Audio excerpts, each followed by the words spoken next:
বড় ভাই মাছ পাওয়া গেছে বড় ভাই, পাইছেন? বড় ভাই মাছ পাইছেন?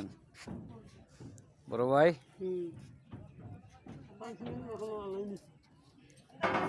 কই মাছটি কোথায় দেখতে পারি?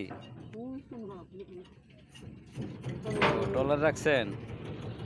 এই তো আমার আরেক দাদায় মাছ ধরতে আসছে।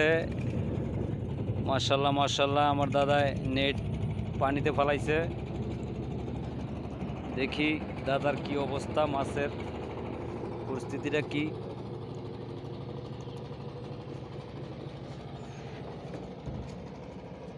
এই তো দাদা মাছ পাইছেন? দেখি দাদা মাছ পাইছেন নি? ওর খাইতেছে নাকি দাদা? মাছটি একটু দেখান তো।